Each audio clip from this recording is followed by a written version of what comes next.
प्रवक्ता हैं मेरे साथ मौजूद हैं। जिस प्रकार का अपमानजनक, खराब, घटिया और जिस घिनौना व्यवहार हुआ, ये मन को बहुत पीड़ा देने वाला है।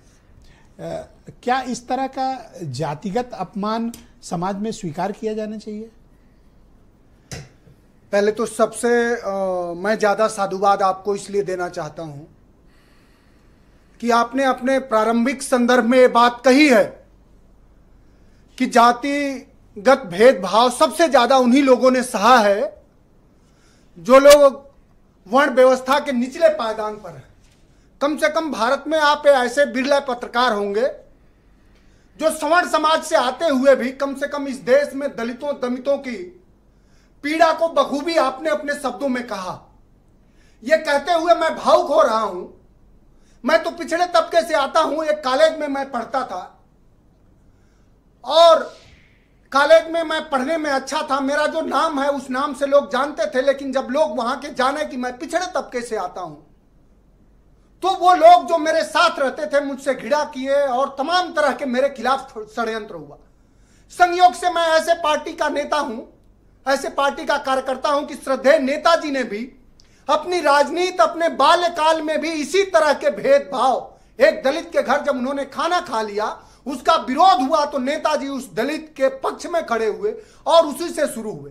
2017 में जब हमारे नेता ने अपना घर छोड़ा, जबकि वो फॉरेन से पढ़े हुए हैं, मिलिट्री स्कूल से लेकर के उन्होंने सिविल इंजीनियरिंग करी हुई है और वैश्विक शिक्षा ग्रहण करने के बाद भी हम तो ये मानते थे कि ये तो अगड़े होंगे, ये तो कम से कम विकासशील और विकसित, उनका भी घर लोगों ने धुलवाया। उसी मानसिकता ने इटावा के बकेवर में श्याम कठेरिया, संत कुमार और मुकुट मणि के साथ पशुवत व्यवहार किया। पिछड़े होने की वजह से कि यादव होने की वजह से उन्हें अपमानित किया गया? नहीं, देखिए, आपने तो अपने प्रारंभिक संदर्भों में इतनी सारी बातें कह दी हैं कि आपने ये भी कहा कि वो लोग नहीं जानते जो इस प्रताड़ना को नहीं झेले हैं। वो सही बात है कि जाके पैर ना फटी बेवाई सो का जाने पीर पर आए। मैं आपकी बात तो कह सकता हूं पर मैं उस पीड़ा से नहीं गुजरा, लेकिन तो मैं सिर्फ कह सकता हूं आप जिस पीड़ा से आप लोग मैं आपको पूरे बहुजन तबके की तरफ से, अपनी पार्टी की तरफ से धन्यवाद देना चाहूंगा।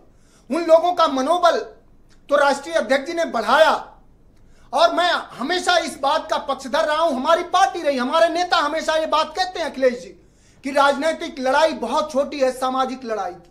उसी सामाजिक लड़ाई जब देश में स्वतंत्रता आंदोलन चल रहा था तो ज्योतिबा फूले ने एक कार्यक्रम शुरू किया और उन्होंने किताब इसी तरह के उसके खिलाफ लिखी, गुलाम। क्या जातिगत वैमनस्यता अभी भी आज के दौर में भी, जब हम इतनी तकनीक इजाद कर लिए हैं, इतना तरक्की के रास्ते पर हैं, आज भी जाति वैमनस्यता बहुत डीप रूटेड है अंदर?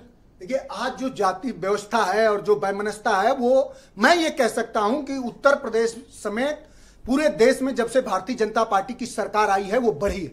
जब एक मुख्यमंत्री, एक चुना हुआ मुख्यमंत्री जो सिर्फ अपनी जात का नहीं है, जिसको उत्तर प्रदेश के जनमानस ने चुने हुए विधायकों के आधार पर चुना गया, जब वो मुख्यमंत्री ये कहे कि संविधान के बरक्स उसके अपनी जाति पर गर्व है, जो अपने जाति के लोगों में सबसे ज्यादा योग्यता देखता हो, तो ये जाति वैमनस्यता बढ़ेगी ही बढ़ेगी। अच्छा, मैं पैनल में हुआ है। अच्छा, मैं दर्शकों को बताना चाहता हूं, ये पैनल में हम जितने लोग